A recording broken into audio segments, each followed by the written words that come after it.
সুপ্রিয় ষষ্ঠ শ্রেণীর শিক্ষার্থী বন্ধুরা, আমি তোমাদের জন্য আজকে একটি নতুন ক্লাস নিয়ে আসলাম। আজকে ক্লাসের আমার আলোচ্য বিষয় সংখ্যা রেখা। আমার আলোচ্য বিষয় সংখ্যা রেখা।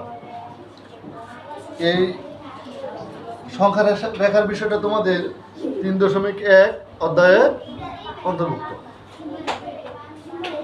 সংখ্যা রেখা আলোচনার আগে আমরা এই ছবিটা একটু দেখব।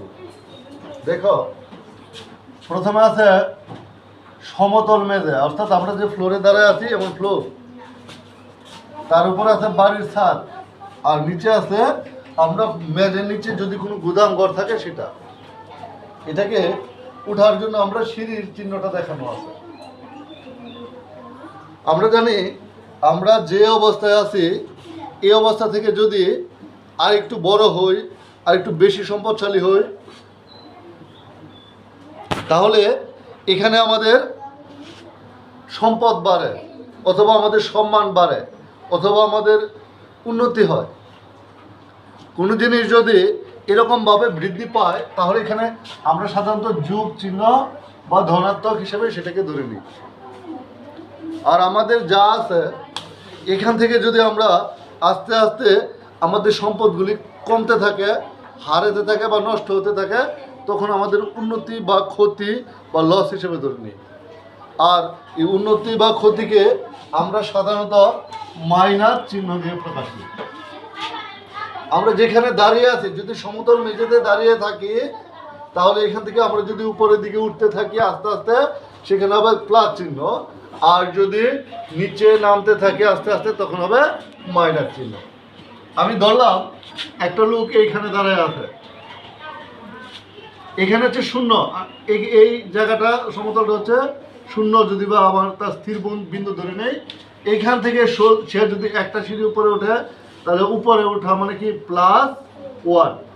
যদি আরও একটা সিঁড়ি উপরে, এখানে একটা এই একটা, কয়টা হলো প্লাস, উপরের দিকে উঠলো 2। যদি আরও একটা সিঁড়ি উঠে উপরের দিকে উঠলো 3। যদি আরও একটা সিঁড়ি উঠে উপরের দিকে উঠলো 4। ঠিক এইরকমভাবে বৃদ্ধি পেতে থাকবে। অনুরূপভাবে সে যদি এই সমতল মেঝে থেকে নিচের দিকে নামতে থাকে, তাহলে তার অবস্থানের অবনতি হবে, ক্ষতি হবে, বা নষ্ট হবে, বা লস হবে। তখন আমি মাইনাস চিহ্ন ব্যবহার করতে পারবো। যেমন এইখানে যদি আমি গুদাম ঘরের দিকে নামতে থাকি, তাহলে 1 গড় নিচে নামলাম, 2 গড় নিচে নামলাম, 3 গড় নিচে নামলাম, 4 গড় নিচে নামলাম, 5 গড় নিচে নামলাম, এরকমভাবে চলতে থাকবে। এই বিন্দুগুলোকে যদি, তাহলে আমি মাঝে যেখানে আছি এখানে হচ্ছে স্থির বিন্দু। উপরের দিকে আমি 1 গড় গেলাম, নিচের দিকে 1 গড় গেলাম। এই স্থির বিন্দুটাকে আমরা সাধারণত 0 বা 0 দ্বারা প্রকাশ করা হয়। তাহলে আমাদের সংখ্যা রেখাটা যদি একটা রেখার মাধ্যমে সংখ্যাগুলিকে যদি একটা রেখার মাধ্যমে প্রকাশ করি, যেমন আমি যদি এটাকে স্থির বিন্দু ধরি, অর্থাৎ এটাকে যদি 0 ধরি, তাহলে আমরা যখন ডানে বামে যাই তখন আমার ডান হাতটাকে পজিটিভ বা ধনাত্মক বা ভালো কাজের উৎস হিসেবে ধরে নেই, আর বাম হাতটাকে মন্দ বা নেগেটিভ কাজের উৎস হিসেবে ধরে নিই। তাহলে যদি আমি দাঁড়াই এভাবে, তাহলে ডান হাতটার দিকে হবে ধনাত্মক অংশগুলি এবং বাম হাতের দিকে হবে ঋণাত্মক অংশগুলি। তাহলে যদি এটাকে স্থাপন করি তাহলে কেমন হয়? এদিকে ডান দিকে হলে +1, +2, 3, 4, 5, 6 এরকমভাবে যদি যেতে থাকে, বাম দিকেও যদি আসে এরকম 1, 2, 3, 4, 5, 6, তাহলে ডান দিকে যত যাব তখন লিখবো কি 1, 2, 3, 4, 5, 6 এরকমভাবে যেতে থাকবে।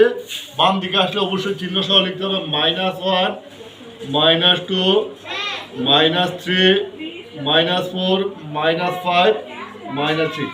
এখানে আমি চিহ্ন ব্যবহার করি না। চিহ্ন ব্যবহার না করলে আমরা জানি কোনো সংখ্যার আগে কোনো চিহ্ন না থাকলে ধনাত্মক চিহ্ন আছে, অর্থাৎ এখানে যোগ চিহ্ন অবশ্যই আছে।